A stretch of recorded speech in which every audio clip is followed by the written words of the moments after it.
For over 75 years, people have been at the centre of everything Carinity does. Our purpose for being.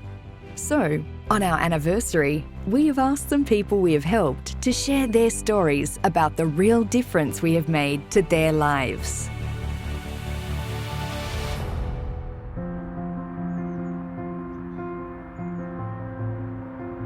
Right before prison, it was homelessness, couch surfing, disconnected with my daughter, disconnected with my family.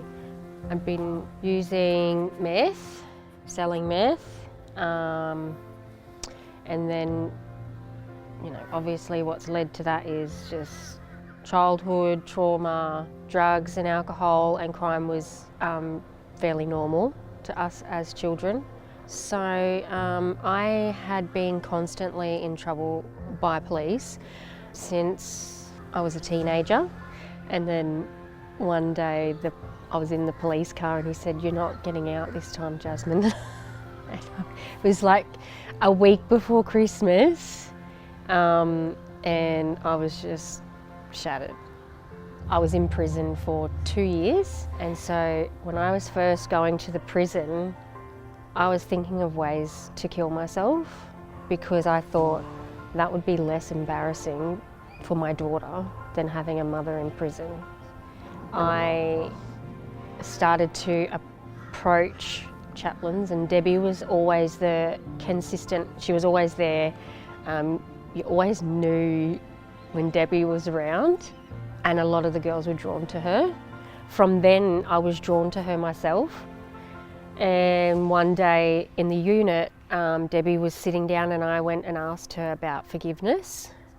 Now I look back and that is the first defining moment that I ever felt loved, and I'd never felt loved before.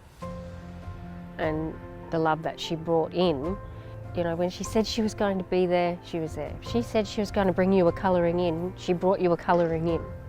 I never knew anything like it. Never experienced someone who said they were going to do something and they did it.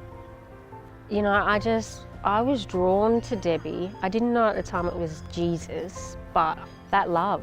I think if I wasn't in prison for that 2 years, if I had just only done 6 months, I wouldn't be where I am today. Like Jasmine mentioned about the love, and it's not my love, it was supernatural love of the Father. Like I was taking God's love into the prison. Now she takes it everywhere and people can't not see it. Yeah, and they'll be drawn to Christ in her. She might have looked at me as a chaplain inside, but I'm learning off her now. So this is what it's all about. My life outside of prison now is very full, very busy, lots of love. Now I'm a business owner, a mum again. I've achieved a lot that I never would have thought I would have achieved. They wouldn't have even been dreams to me 10 years ago. It really does blow my mind because when I think of who I was 10 years ago, to be sitting here today talking about my love for God and what He's done in my life. I am a law-abiding, upstanding citizen of the community, and 10 years ago that was so far from anything I ever wanted to be.